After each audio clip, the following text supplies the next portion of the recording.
Assalamu alaikum, Bismillah ar-Rahman ar-Rahim. नन ज़मन topic दे सेकंड BPC रिपोर्ट 1952. BPC मतलब basic principle committee.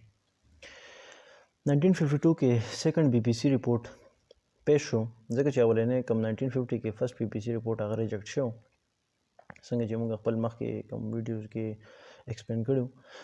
نو په دې ریپورت کې اولنې خبره دا و چې هیډ اف د سټیټ به مسلم، هیډ اف د سټیټ به مسلمانی، بل no change in powers as same as in first BPC report. کم پاورز چې په فرست BPC report کې د هیډ اف د سټیټ او د پریزیډنټ هغه پاورز په دې کې هم ټیک شو. اوس لري دا وې په فرست ریپورت کې وی چې یاره مسلم یا نان مسلم دوه نه لاوړو، خو په دې کې سوي چې هیډ اف د سټیټ به مسلمانی. دویم خبره دا وکړه چې یاره پاورز as same as in first BPC report. فرست BPC report کې چې د پریزیډنټ کم پاورز هغه په دې کې ورکړل. بل خبره دا وکړه ایکوال ریپرزنټیشن ورکو، ایکوال ریپرزنټیشن ایست وینګ لا او ویسٹ وینګ لا، ویسٹ پاکستان او ایست پاکستان. ایست پاکستان اپر هاوس کې هغه ورکړل 60 ریپرزنټیشن او په لوور هاوس کې هغه 200. دغه شانته ویسٹ پاکستان لا اپر هاوس کې 60 او په لوور هاوس کې 200 ریپرزنټیشن ورکو. بل به دا کارو کو چې په 13 BPC ریپورت کې کم اپر هاوس او لوور هاوس چې نو په هغه کې پاورز ایکوال وو.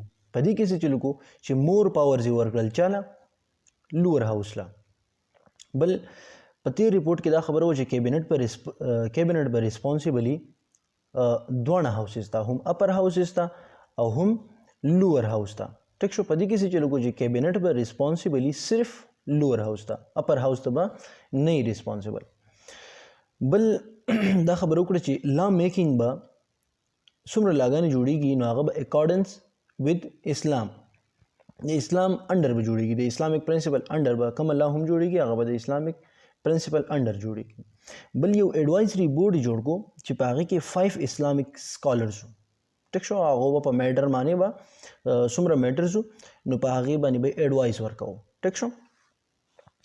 بل په نېشنل لینګویج څخه خبره په دې کې په دې ریپورت کې هم څه خبره نه وکړي او په دې کې هم د نېشنل لینګویج هیڅ خبره نه و، سایلنٹ آن نېشنل لینګویج. ښه اوس راځو د دې کریټیسزم لا.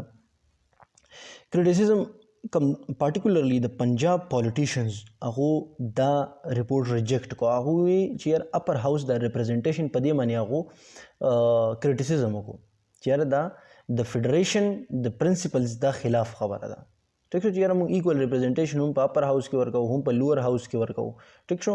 هغه په دې باندې ځکه دا خبره وکړه چې دلته کې په ویسٹ پاکستان کې زموږ سره وی 4 پروینسز 4 یونټس او ایست پاکستان زموږ سره 1 یونټ.